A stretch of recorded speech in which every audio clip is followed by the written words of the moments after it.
สบายดีทุกคนมื้อนี้ก็เป็นมื้อวันศีลเนาะวันศีลแฮม15ค่ำเนาะสลินก็ได้ลงไปใส่บาตรลงไปตักบาตรอยู่วัดบ้านเจ้าของนี่แหละเนาะก็คือวัดบ้านกระดานเมืองจำพรแห่งสวรรณเขตนี่แหละเป็นบ้านของสลินเนาะลงไปใส่บาตรแต่ว่ากับบริถ่ายบ่เห็นตัวเองนะทุกคนถ่ายเห็นตอนครูบาเพิ่นกำลังบิ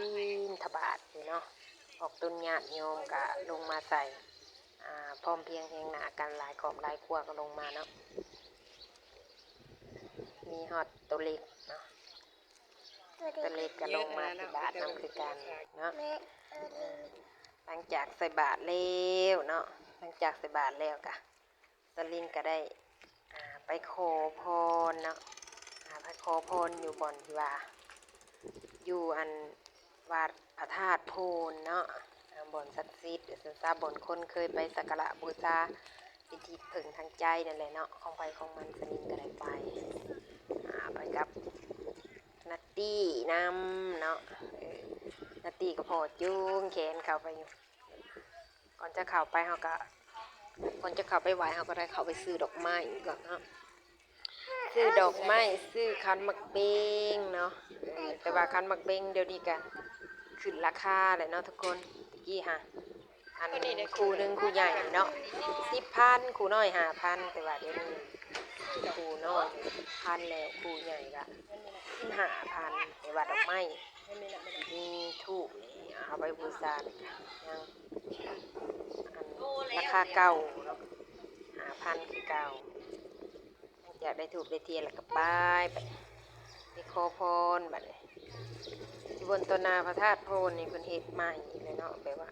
ถ้าไผที่ว่าผู้หญิงที่ว่านุ่งสูงไปค่ะบ่อยากเข้าไปไหว้อยู่ลานพระธาตุค่ะไหว้อยู่นอกก็ได้นะทุกคนแต่แบบถ้าให้นุ่งสิ้นนุ่งหยังก็ขึ้นไปไหว้อยู่เทิงได้เนาะเทิงบนเพิ่นเคยอันนั้นแหละตอนนี้นาตีก็กำลังไปใต้ธูปเนาะก่อนจะเข้าไปไหว้เพิ่น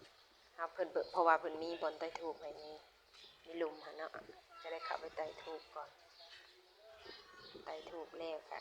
จึงขึ้นไปไหว้ว่าซั่นซะ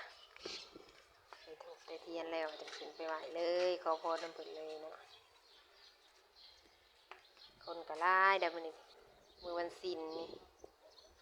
มื้อวันศีลนี่คนก็หลายเนาะในเมื่อเฮาใต้ธูปแต่ยังแล้วเฮาก็ทูบตีทูบเนี่ยเขาก็ขึ้นไปเลยสลินใส่สินขึ้นไปสิเนาะก็ได้สามารถขึ้นไปได้อยู่สั้นๆในลานพระธาตุนะ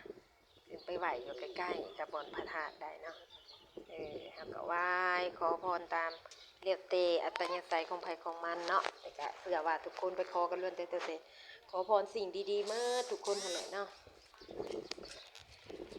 หลังจากขอพรแล้วจากนั้นก็ได้ไปเกลือปลาเนาะได้ไปซื้ออาหารได้ไปซื้อขนมแบบเกลือปลาแล้วก็ได้ไปเอาไปเกลือปลาวันจันทร์อยู่บนสระเป็นมีสระอีกทางล่างเล็กเป็นเองนี่ก็เจ้าของเป็นขายลอตเตอรี่เกลือปลานาตีกำลังเกลือปลาอยู่ซื้อขนมมันเกลือปลาอยู่2เนาะ2ถุงแต่ก่อนนะเพิ่นซื้อว่าอาหารมาได้ให้เกลือปลานะแต่ว่ามาอันนั้นคือเป็นขนมเนาะคือเอาขนมเกลือเป็นสีนั่นสีนี้เอาโห้ยลงไปแล้วก็ปลากับมันหยาบกินมีทั้งปลาผามีเต่าเนาะเต่านะคือปลาผานะ